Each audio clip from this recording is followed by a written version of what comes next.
Mathieu Ricard, est-ce que la valeur du temps est la même en Orient ou en Occident, ou même finalement de pays à pays, de continent à continent? Je ne crois pas qu'il y ait une différence entre l'Orient et l'Occident. Par contre, il y a une différence entre les individus, bien sûr. Le temps peut être une sorte de nous filer entre les doigts comme du sable entre les mains, et n'avoir qu'une sorte de valeur. On s'aperçoit brusquement qu'une partie de la vie est passée et on se dit à quoi l'ai-je utilisé. Et le temps peut être comme un flot d'or fondu où chaque moment est précieux. Notamment dans la vie contemplative, si vous êtes un ermite dans la montagne, chaque moment est incroyablement précieux parce qu'il sert à une transformation intérieure qui ensuite vous permet de mieux vous mettre au service des autres. Donc Sénèque disait aussi, ce n'est pas que nous ayons peu de temps, c'est que nous en gaspillons beaucoup. Donc je vois que le principal problème du temps dans notre monde contemporain, c'est le gaspillage.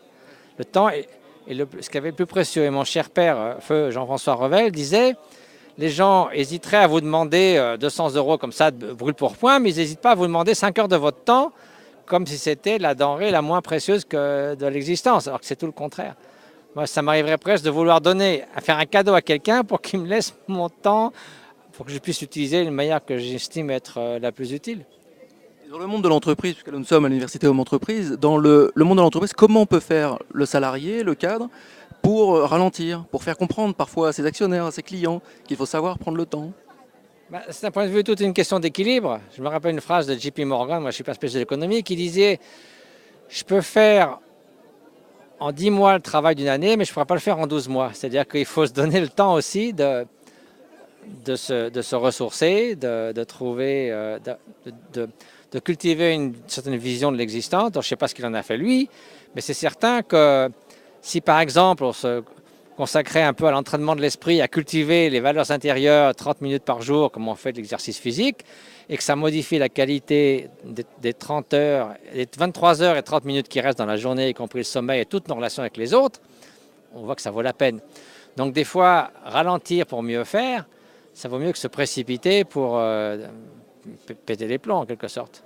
C'est-à-dire qu'il faut savoir ralentir, il faut savoir faire pause régulièrement. C'est certain qu'on est dans une situation d'accélération totale. Moi, j'en suis d'ailleurs une des victimes. Mais il faut avoir la force et la sagesse de se rendre compte que, voilà, et à un moment donné, je veux dire, il faut faire une hiérarchie dans ce qui compte vraiment dans l'existence et ne pas sacrifier le superficiel à l'essentiel.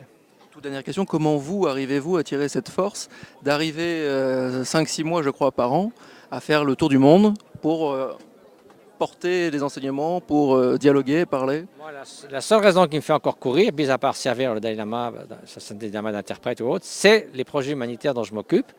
Donc, c'est une fondation qui s'appelle Karuna, ce qui veut dire compassion. Sechen, c'est le nom de notre monastère. Nous avons en 10 ans développé 110 projets au Tibet, en Népal et en Inde. Et personnellement, à mon âge, c'est ça qui me continue à me faire redescendre des montagnes parce que j'y suis bien tranquille et j'y resterai volontiers. Mais pouvoir offrir 100 000 services médicaux par an, 15 000 enfants dans les écoles, donc c'est la seule raison pour laquelle je continue à tourner. C'est pour ça. Eh bien, merci beaucoup. Merci à vous d'être prêté à ce petit jeu et merci à vous d'être là.